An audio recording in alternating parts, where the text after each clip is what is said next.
오늘은 예수님 우리를 부르시다 하는 제목으로 같이 기도하겠습니다. 누가복음 5장 27절로 35절 27절 기도하겠습니다. 그 후에 예수께서 나가사 레이라 하는 세리가 세간에 앉아있는 것을 보시고 나를 따르라 하시니 레이가 예수를 위하여 자기 집에서 큰 잔치를 하니 세리와 다른 많은 사람이 많이 함께 앉아 있는지라.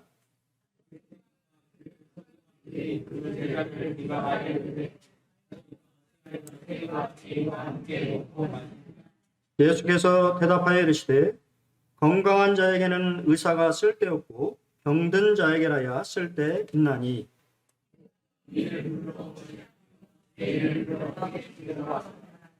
그들이 예수께 말하되 요한의 제자는 자주 금식하며 기도하고 바리새인의 제자들도 또한 그리하되 당신의 제자들은 먹고 마시나이다.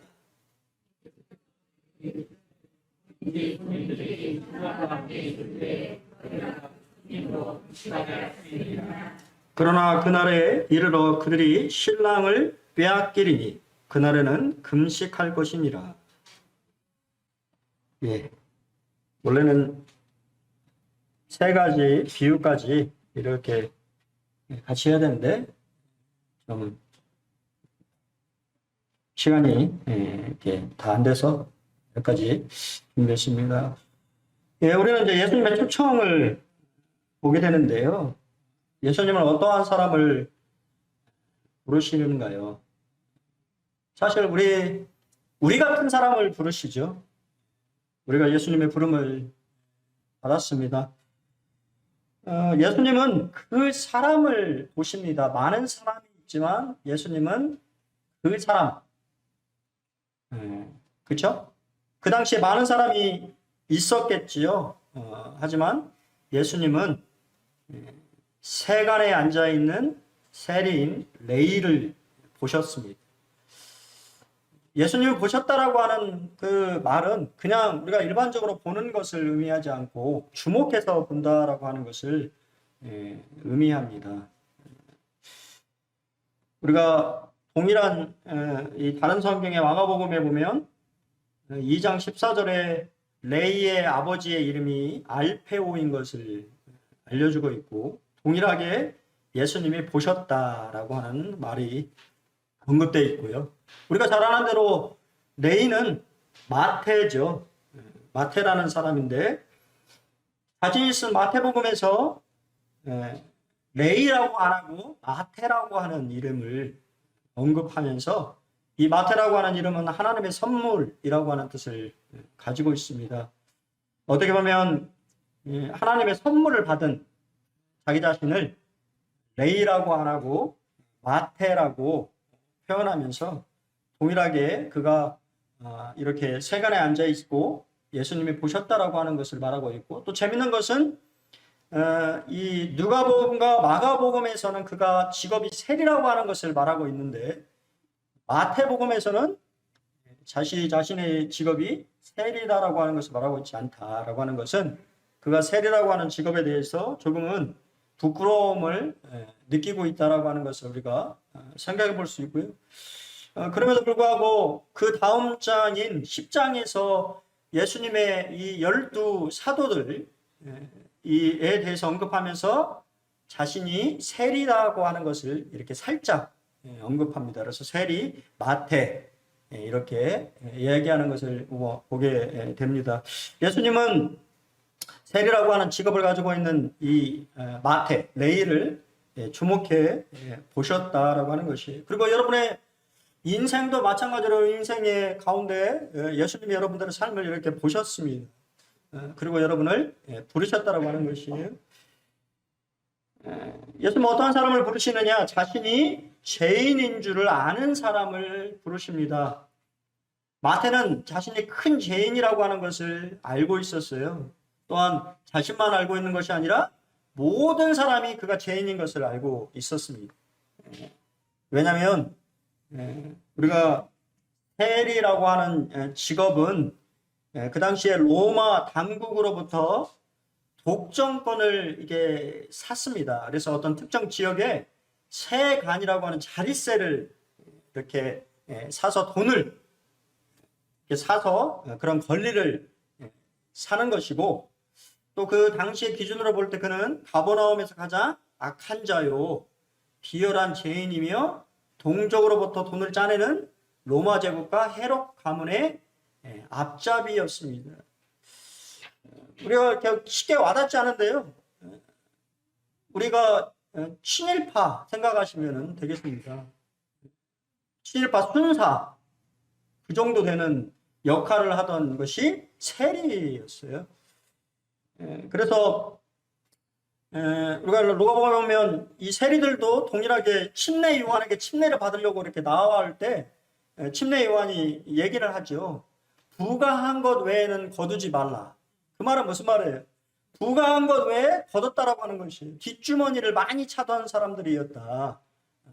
뒷주머니를 차서 그럼 당연히 뒷주머니 차려면 어떻게 되겠어요? 동족한테 더 많은 세금을 부과해야 되는 거기 때문에 사람들이 싫어할 수밖에 없었고, 또 그 당시에 세리들은 이방 정복자들에 의해서 고용된 사람들이었기 때문에 이 유태인들이 생각하기를 세리는 최악의 변절자요, 이단자요, 배교자로 여겨서 모든 종교 행사나 사회 행사에 참여할 수 없도록 금지하고 있고, 개나 돼지처럼 취급을 했어요. 사람들이 상종하지를 않았어요. 그래서 우리가 읽었던 말씀에 보면 바리새인들이 너희가 어찌하여 세리와 죄인과 함께 먹고 마시느냐, 어떻게 그들과 교제할 수 있느냐라고 하는 비난을 하는 것을 보게 됩니다.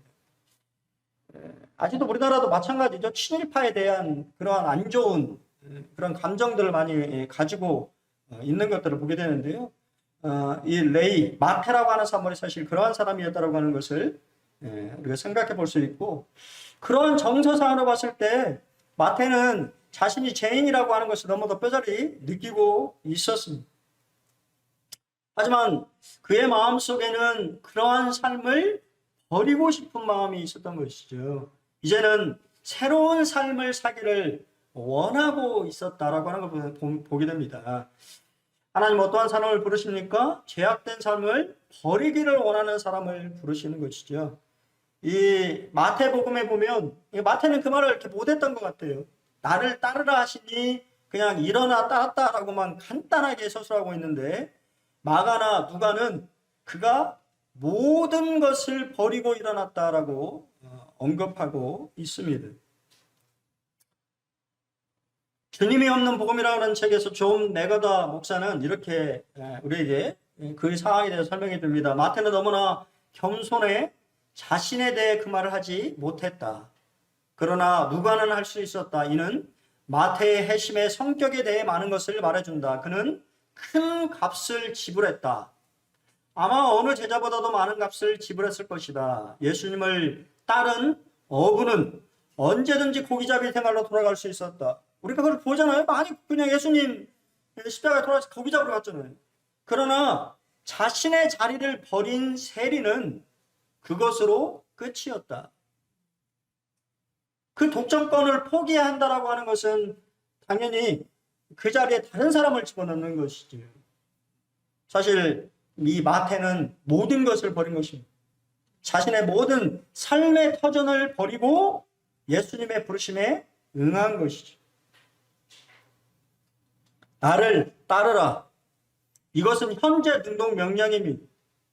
지금 여러분들에게도 하는 얘기예요. 마태에게만 하는 말이 아니고 지금 여러분에게도 예수님이 나를 따르라고 말씀하시는데, 캠벨 몰간의 참 말이 참 마음에 와닿습니다. 나를 따르라는 말은 와서 나와 함께 여행하자라고 하는 말이라고 합니다.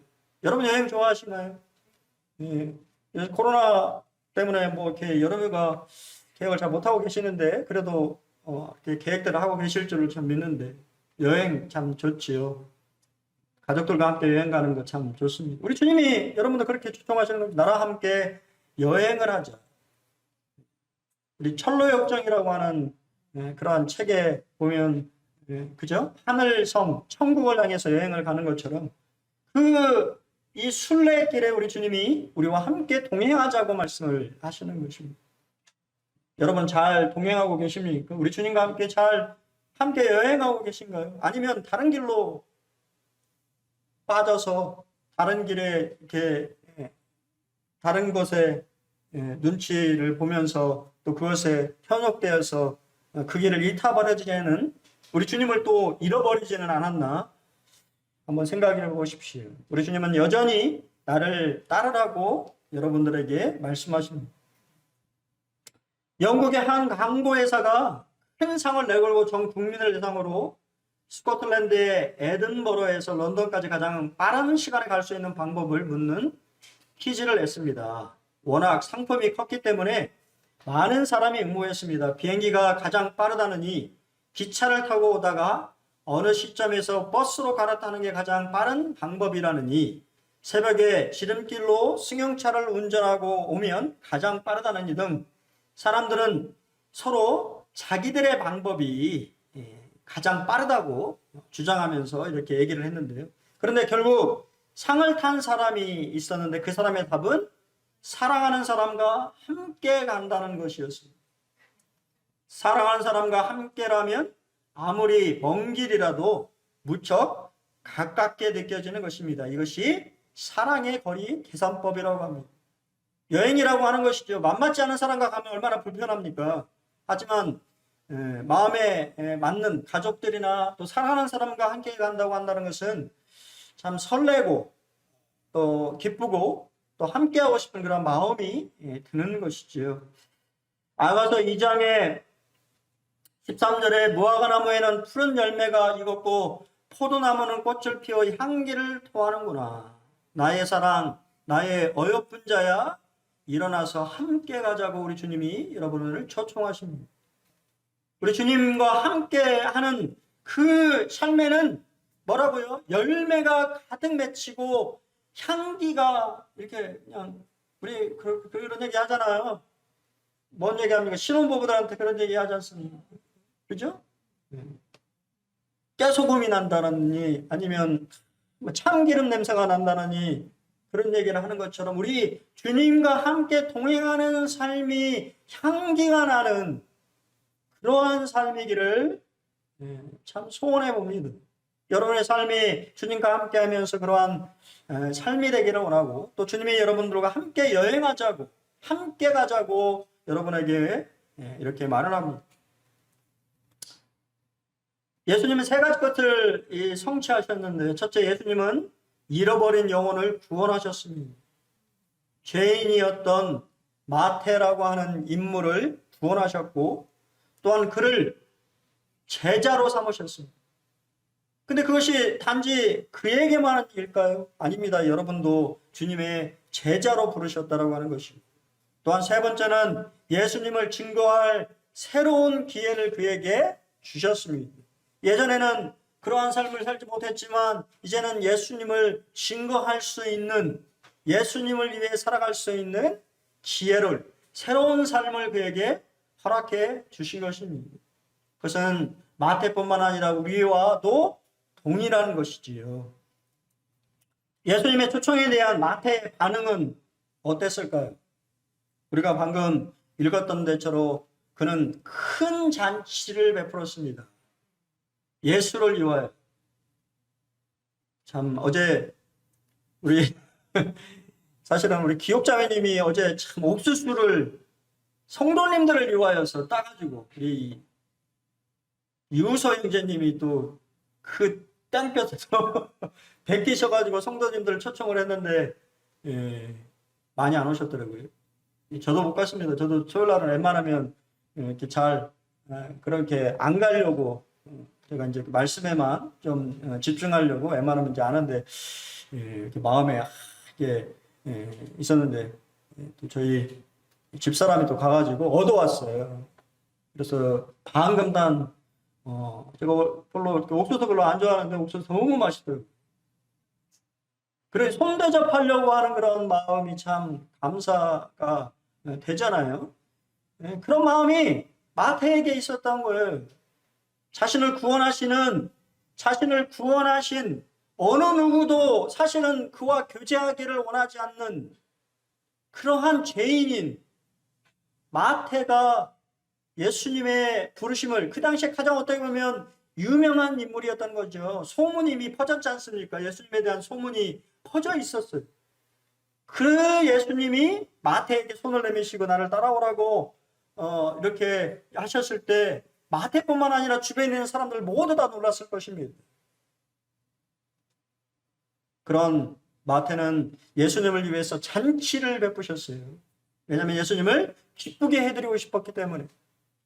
여러분은 어떻습니까? 여러분의 삶이 구원받고 나서야 우리 주님을 기쁘시게 하는 그러한 삶을 살아가고 있나요? 아니면 여전히 나 자신을 기쁘게 하는 삶을 살아가고 있습니다. 구원받은 사람의 삶은 나를 구원하신, 나를 위하여서 자신의 모든 것을 내어신 우리 주님을 위해서 살고자 하는 그러한 마음이 있는 것이죠. 에베소서 6장에서도 빛의 열매는 모든 착함과 의로움과 진실함에 있느니라. 저를 기쁘시게 할 것이 무엇인가? 뭐라고요? 시험하여 보라고 합니다. 너희는 열매 없는 어둠의 일에 참여하지 말고 도리어 책망하라. 열매를 거두는 삶을 주님이 원하신다라고 하는 것을 우리가 말씀을 통해서 하는 것이죠. 그냥 내 영혼만 지옥에 가지 않는 그러한 삶이 아닌 내 삶을 통하여서 우리 주님이 드러나고 내 삶을 통하여서 주님이 열매를 맺게 하시는 그러한 삶이 여러분의 삶이 되기를 참 바랍니다. 주님이 그러한 삶을 축복하시고 또한 그러한 삶을 기뻐하신다라고 하는 것이죠. 두 번째, 마태는 주님께서 만나고 싶어하는 사람들이 누구인지 너무 잘 알고 있었어요. 주님이 만나고 싶은 사람들이 누구예요? 세리와 죄인들입니다. 죄인들을 만나고 싶으신 거예요. 바리새인들이나 서기관 같은 자신이 경건하다고 의롭다고 하는 사람들을 주님이 만나시는 것이 아니라 자신이 죄인이라고 하는 것을 너무나 잘 알고 있는 사람을 만나고 싶으셨다고 하는 것을 너무 잘 알았기 때문에 그러한 사람을 초청했어요. 죄인들, 아마 이 안에는 매춘부도 포함됐을지도 모르고 그냥 길거리에 불황자가 포함됐을지도 모르고 어떠한 사람을 초청했는지는 모르겠으나 분명한 것은 그들이 죄인들이라고 하는 사실은 분명해 보입니다. 그래서 예수님의 별명이 세 가지가 있는데 혹시 아십니까? 예수님의 별명 세 가지. 먹기를 탐하는 자, 포도주를 즐겨하는 자, 세리와 죄인의 친구인 자라고 하는 세 가지 별명이 이러한 사건들을 통해서 붙었지만 예수님은 전혀 개의치 않으셨어요. 여러분 잘 생각해 보십시오. 예수님이 그냥 거기 가서 참 너무 잘 보이시나 모르겠는데 사진이 즐거워하셨습니다. 그들과 교제하는 것, 그들과 함께 내가 경건한 척 그렇게 하지 않으셨어요. 그들과 그냥 삶을 나누신 것입니다. 그들의 삶에서 그들의 친구가 되어 주셨어요. 그러자 의롭다고 생각하는 바리새인과 서기관들이 바로 예수님은 비방을 못하고 제자들을 비방합니다. 어떻게 너희가 저 변절자요 이단자요 나라를 팔아먹는 저런 세리와 죄인들과 함께 먹고 마시며 교제할 수가 있느니. 여러분 또 우리도 한번 잘 생각해 보십시오. 우리의 삶 속에서도 성도들을 그렇게 판단하고 있지 않는지. 성도들의 삶을 우리가 이렇게 너무 성도들만 함께 하다 보면 그렇게 오해할 수 있는 것이죠.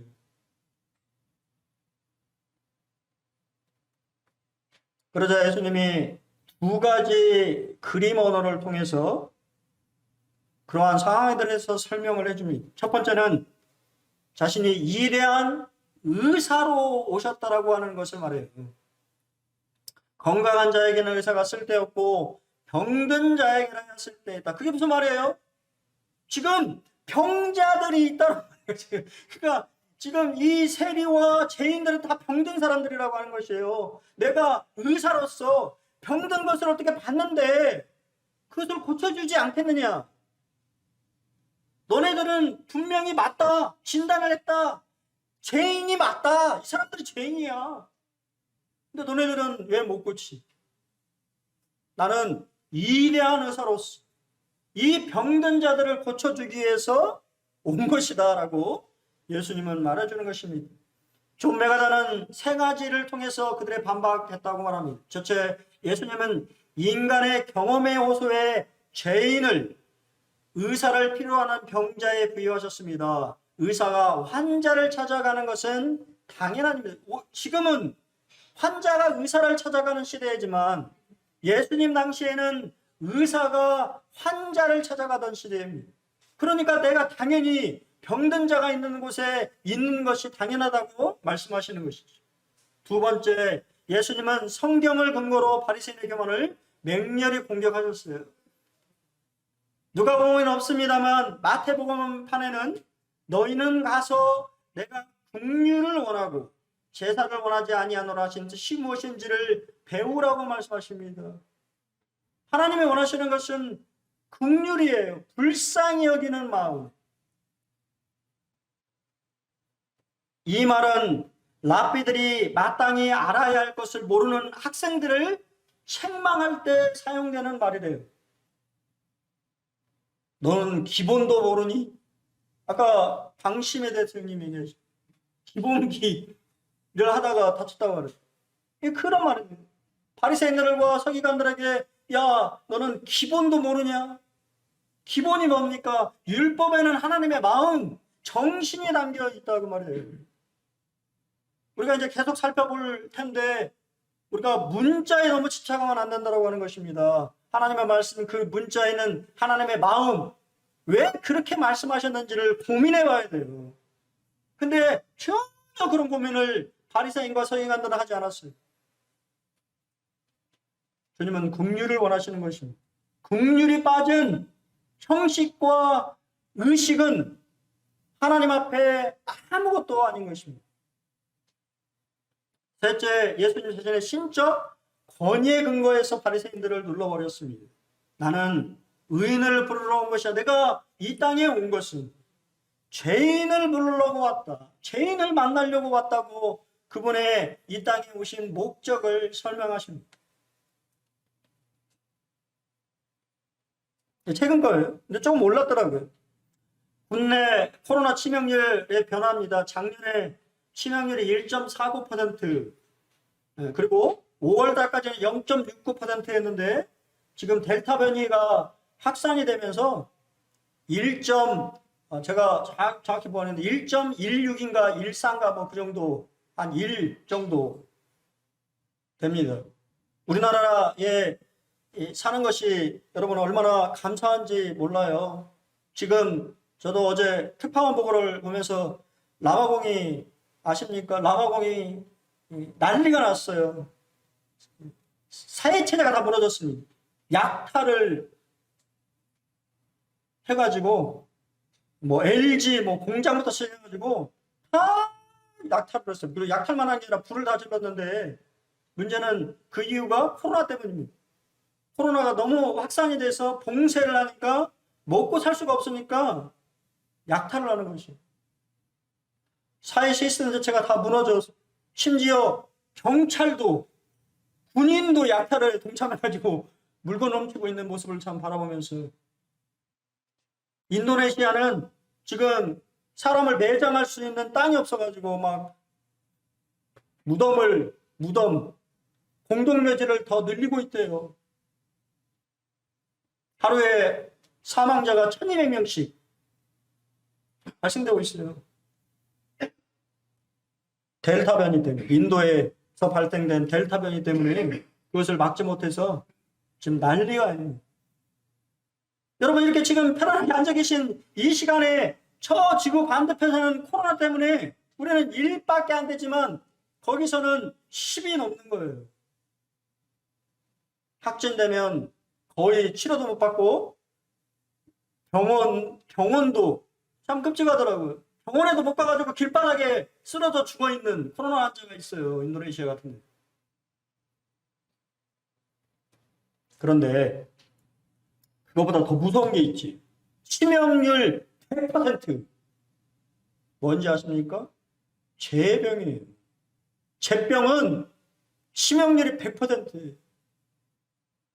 재싹슨 사망이라고 말씀합니다.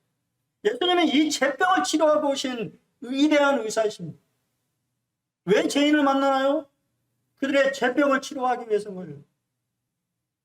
근데 별로 사람들은 코로나는 여러분도 마찬가지잖아요. 코로나는 뭐 하면서 여러분의 죄에 대해서는 별로 대단하게 생각 안 하시잖아요. 코로나는 백신을 맞아야 되느니 마스크를 잘 써야 되니 하면서 죄 문제에 대해서는 여러분의 죄 문제에 대해서는 별로 어떻게 생각하시나요? 심각하게 생각하십니까? 심각하게 생각 안 하잖아요. 예수님은 이 죄의 병을 치료하시려고 오신 위대한 의사이신 거죠. 그러자 이 바리새인들과 바리새인들이 이런 얘기를 또 비판하죠. 왜 우리와 요한의 제자는 금식하는데 너네는 그냥 왜 먹고 마시냐? 금욕적인 삶을 살아, 경건한 삶을 살아야지. 하나님을 믿는다고 하면서 어떻게 먹고 마시면서 즐기면서 살 수 있냐? 금식은 그 당시에 바리새인들과 침례 요한의 제자들은요, 일주일에 2번 월요일과 목요일 날 금식을 행했습니다. 근데 정말 그게 옳은 걸까요? 모세 율법에 의하면 1년에 한 번만 금식하도록 되어 있어요. 즉 속죄일 때, 대속죄일 때만 금식하는 것입니다. 이것이 율법이고, 이제 그 율법을 막 더 강화하다 보니까 어떻게 되냐면 월요일, 목요일 금식하는 걸로 변한 것이죠. 그 말은 결국 금식이 의무적인 일로 바뀌면서 영적인 가치를 잃어버리는 것입니다. 우리의 예배도 마찬가지죠. 여러분이 드리는 만찬 예배도 의무적인, 형식적인 일이 된다면 그것은 아무 가치가 없는 것이에요.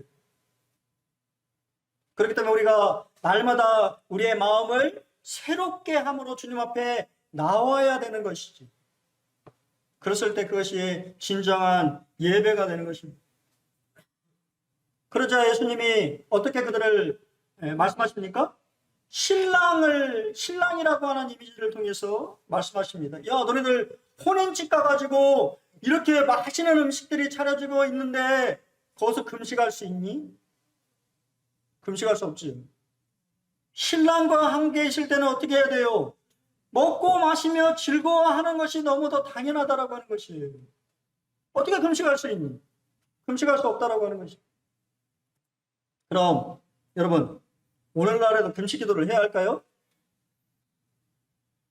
우리 한국의 대표적인 좀 뭔가 영적으로 우월하다라고 여겨지는 대표적인 행위가 2가지가 있는데 방언과 금식 기도죠. 교파 사람들이 이것을 아주 중요시 여깁니다. 그래서 여기서 보시면 뭐 릴레이 금식 기도, 또 책도 이렇게 내셨죠. 제가 뭐 이거 김씨 잘못됐다고 말씀드리는 게 아니에요. 하늘이 열리는 금식 기도. 참 이름이 멋있어요. 잘 지으신 것 같아요. 그러면 우리도 금식해야 될까요? 여러분 어떻게 생각하십니까? 캠벨 모가는 이렇게 얘기합니다. 이러한 말씀은 일시적이고 지역적인 것에 관한 말씀입니다. 우리에게는 전혀 적용되지 않습니다. 왜 그런가요? 주님이 우리와 함께 계시기 때문입니다. 주님은 우리에게서 떠나시지 않으셨습니다.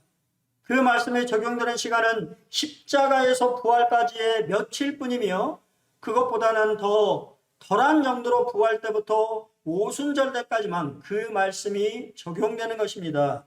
주께서 성령으로 그들에게 다시 돌아오시자 금식할 이유가 사라져버렸습니다.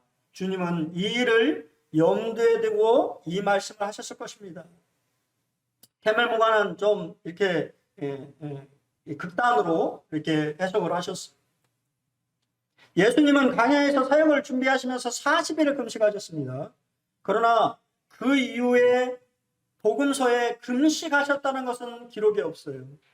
그리스도인은 건강한 신앙생활을 금식에 두지 않으신 것 같습니다. 오히려 시장하면 잡수실 것을 찾으셨고 줄인 무리에게 기꺼이 먹이셨습니다. 그 예가 예수님이 배고팠을 때 아침에 무화과나무 열매를 살폈는데 없자 무화과나무를 저주하셨죠. 그것은 이스라엘을 향한 저주이면서 경고였지만 동일하게 열매를 찾으신 것은 맞습니다.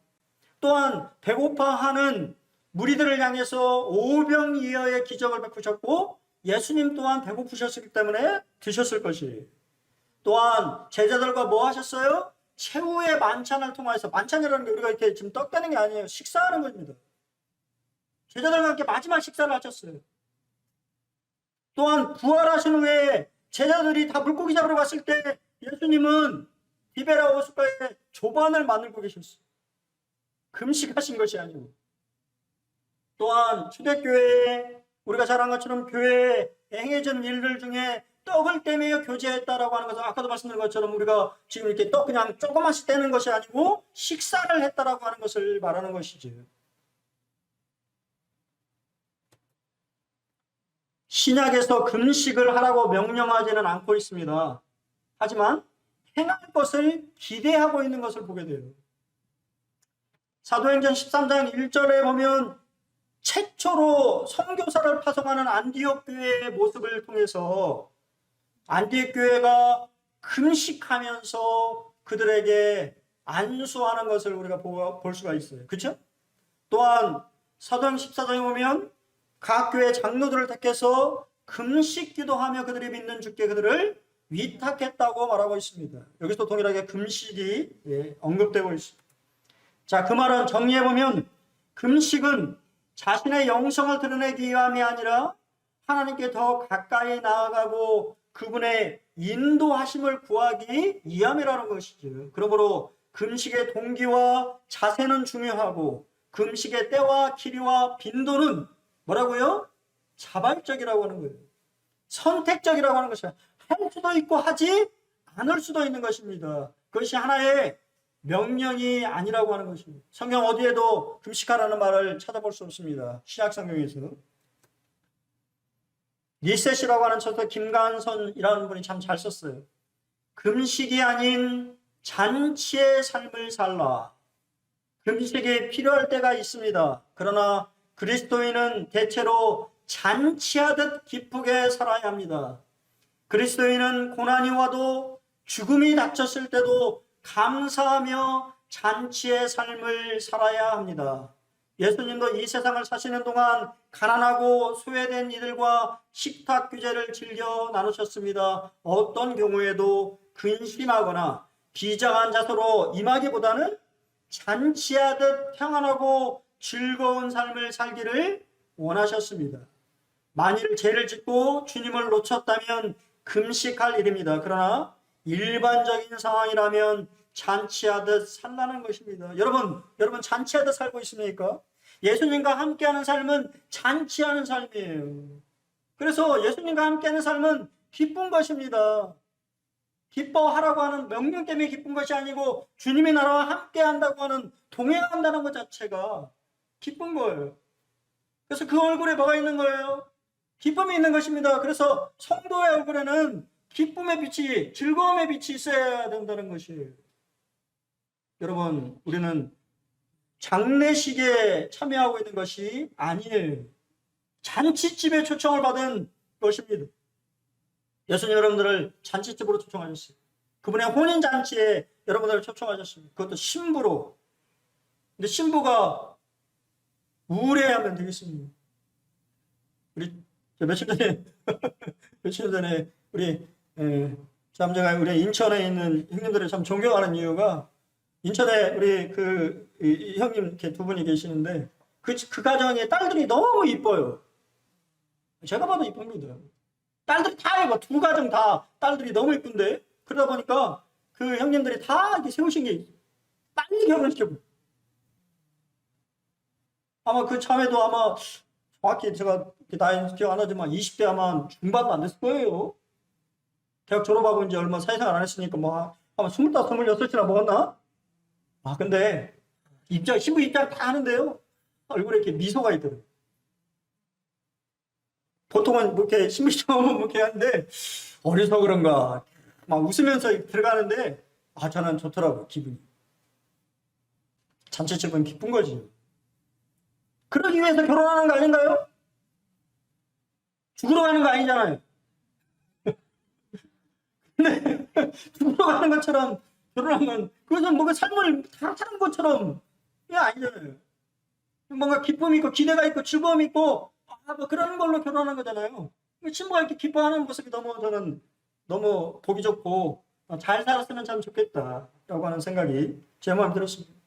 잔치하듯 살아가는 것이 그리스도인의 삶이라고 하는 것이죠. 프란체스코 제자들이 스승과 함께 40일 금식을 하고 있었습니다. 마지막 하루를 남겨두고 39일째 젊은 제자 하나가 맛있는 수프 냄새에 이끌려 자신도 모르게 한 숟가락 입에 떠넣고 말았습니다. 그 순간 함께 금식하던 제자들은 눈을 부릅뜨고 그 젊은 제자를 노려보았습니다.